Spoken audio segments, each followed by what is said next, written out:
Right now, you're choosing to watch this video. Or are you? What if every decision you've ever made, what to eat, who to love, what career to pursue, was already determined before you were born? What if you making a choice is just an illusion your brain creates after the fact? This is the free will debate, and it's been tearing apart philosophers, scientists, and theologians for over 2,000 years. Let's get into it. First, let's define the thing we're arguing about. Free will, at its most basic, is the idea that you are the genuine author of your actions. That when you deliberate and decide, something real is happening. Something that you are causing, not just something that's happening to you. Sounds obvious, right? Of course you make choices. You chose to wear what you're wearing today. You chose to click play. But here's the problem. Your brain is a physical object. It follows the laws of physics. Every neuron that fires because of prior causes. Your genetics, your upbringing, the coffee you drank this morning, the neural patterns carved by every experience you've ever had. So where exactly does you fit in? Hard determinists say it doesn't. Free will is a myth.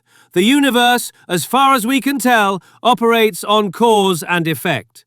Every event is the result of prior events. Your brain is part of the universe. Therefore, your choices are just the universe unfolding, and you're along for the ride. Neuroscientist Benjamin Libet famously showed that brain activity associated with a movement begins before people consciously decide to move. Your brain is already acting before you decide anything. Physicist Brian Greene puts it bluntly. If you rewound the universe to the exact same conditions, you would make the exact same choices every single time. There's no wiggle room, no freedom, and this has consequences. If people can't truly choose their actions, can we really hold anyone morally responsible? Determinists like Sam Harris argue that blame and punishment, as we usually think of them, lose their foundation. On the other side, libertarian free will philosophers argue that genuine freedom is real and that humans are special in some important way. Some point to quantum mechanics. The universe is not strictly deterministic at the subatomic level. There is genuine randomness baked into reality. Maybe that randomness creates space for something like agency. Others, like philosopher Robert Kane, argue that free will emerges from the complexity of deliberation itself.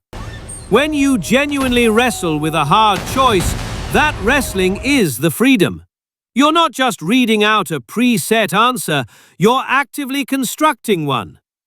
And from a religious or dualist perspective, held by many traditions, the soul or mind operates beyond pure physical causation.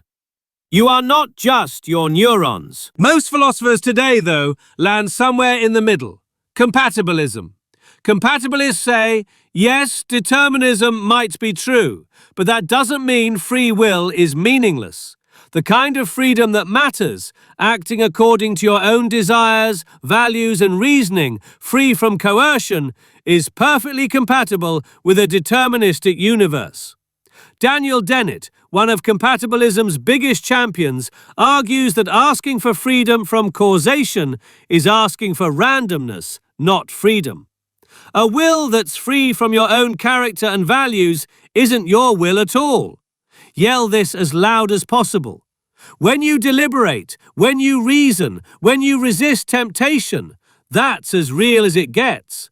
The fact that it was caused by prior events doesn't make it not you. So where does that leave us? The honest answer is the don't know.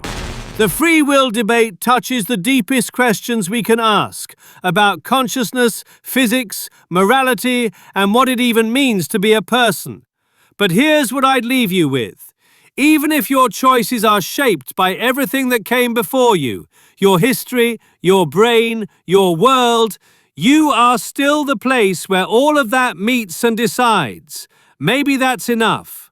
Now, did you choose to think about that, or did it just happen.